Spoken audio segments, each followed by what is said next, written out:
Hello student, welcome to elite institute. तो आज हम डिस्कस करने वाले हैं क्लास 10th के केमिस्ट्री के सिलेबस के बारे में। तो देखिए, क्लास 10th में क्या है, सबसे पहली ज़रूरी ये बात कि इस वायरस के चलते आपकी क्लास थोड़ा बहुत मिस हुई है, तो आप घर पे ही आप अपनी स्टडी को तैयार कर दीजिए, तैयारी शुरू करिए। तो उसमें ये प्रॉब्लम, इस महामारी क्या है, बड़ी तेज़ी से फैल रहा है। इसके चलते आप घर पे ही रहिए और सेफ़ रहिए। तो हम स्टार्ट करने वाले क्या है, केमिस्ट्री में सिलेबस। तो पहला सिलेबस आपका क्या है, रासायनिक अवक्रिया। सेकंड नंबर आपका एसिड बेस एंड साल्ट। उसके बाद थर्ड नंबर है मेटल एंड नॉन मेटल। उसके बाद ऑर्गेनिक कंपाउंड। फिर है आपका क्लासिफिकेशन ऑफ पीरियोडिक एलिमेंट यानी तत्वों के आवर्ती वर्गीकरण। तो सबसे पहले ज़रूरी ये बात, कुछ बेस आपके मजबूत होने चाहिए। हमने आपको एक बार डिस्कस किया है कि क्या है, डिस्कस क्या किया है, कुछ पॉइंट करके आपको बेस हम अलग से बेसिक नॉलेज देते रहेंगे बीच बीच में करके। तो केमिस्ट्री की बेस क्या होती है, केमिस्ट्री की बेस एक होती है पीरियोडिक टेबल। तो ये वाला जो पार्ट है आपका बहुत इम्पॉर्टेंट है, क्योंकि इसमें जो आप पढ़ेंगे वो पूरी केमिस्ट्री में काम देगा। और बात आती है, सबसे ज़रूरी ये बात है, अब देखिए रासायनिक अपक्रिया पहला नंबर है आपका चैप्टर। रासायनिक अपक्रिया होता क्या है, ये रासायनिक अपक्रिया होती क्या है।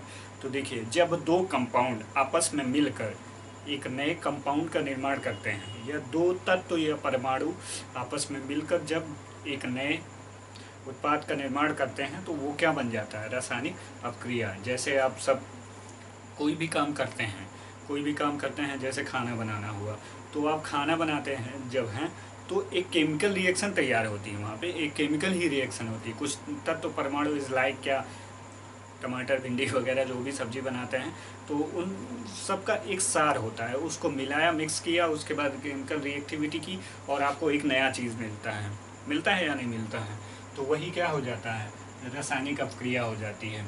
तो वो केमिकल रिएक्टिविटी से हो जाती है। अब बात आती है acid base and salt. Acid base salt में क्या है, एसिड क्या होते हैं, सिंपल से बचपन से पढ़ते आ रहे हैं, अम्ल वे होते हैं जो स्वाद में खट्टे होते हैं। नहीं, इसका मतलब ये नहीं है, ये तो आपकी क्या बोलते हैं, इंसिएंट प्रॉपर्टी हुई।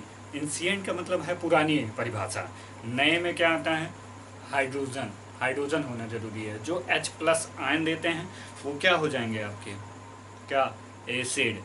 और क्या बोलते हैं, जो हाइड्रोक्साइड आयन देंगे वो क्या हो जाएंगे, बेस।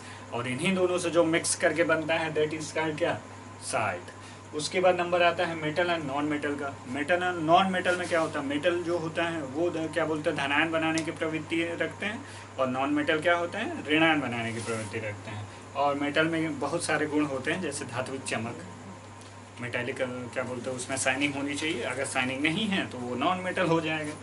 अब बात आती है आपका ऑर्गेनिक कंपाउंड। ऑर्गेनिक कंपाउंड में क्या है, केवल कार्बन के कंपाउंड के बारे में पढ़ेंगे, कार्बन को छोड़कर नहीं। जैसे अमोनिया वगैरह, ये सब does not contain organic compound, ये ऑर्गेनिक कंपाउंड नहीं है। ऑर्गेनिक कंपाउंड जैसे methane, ethane, propane, butane, CO2, ये भी है ऑर्गेनिक कंपाउंड। उसके बाद नंबर आता है तत्वों का आवर्ती वर्गीकरण। तत्वों का आवर्त वर्गीकरण मतलब पीरियोडिक टेबल। पीरियोडिक टेबल से रिलेटेड जितनी भी चीज़ें हैं वो सब हम उसी में डिस्कस करेंगे। और देखिए, सबसे इम्पॉर्टेंट बात, ऑर्गेनिक कंपाउंड, ये सब जितनी हैं, 5 चैप्टर हैं आपके, तो पांचों चैप्टर में इम्पोर्टेंसी डिपेंडेंट क्या करती है, इम्पोर्टेंट ये चैप्टर है आपका, इम्पोर्टेंट ये है,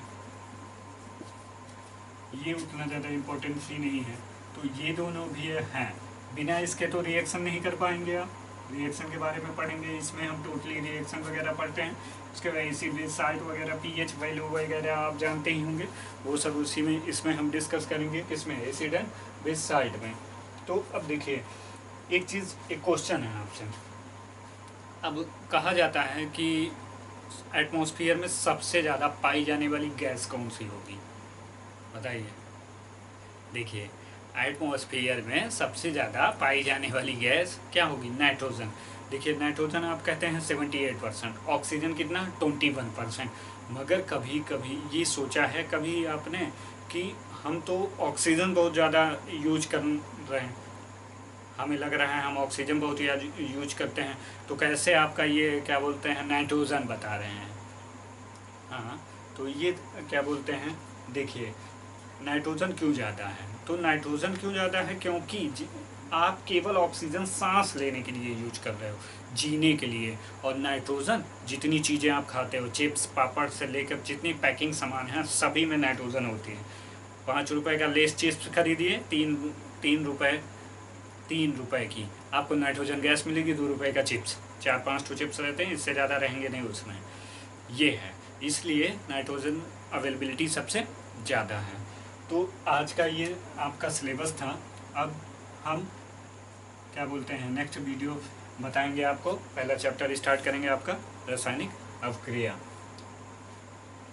और any problem, any doubt, you can क्या बोलते हैं, यू कैन कमेंट बॉक्स में क्लिक करके आप कोई भी दीजिएगा। आपको इंडिविजुअल आपको वही वीडियो मिलेगी, जो भी आपको दिक्कत रहेगी वो अलग से आपको बताया जाएगा। Any problem, any doubt, you can ask me. और सबसे ज़रूरी बात, stay safe and stay home. So that's all, आज के लिए इतना ही।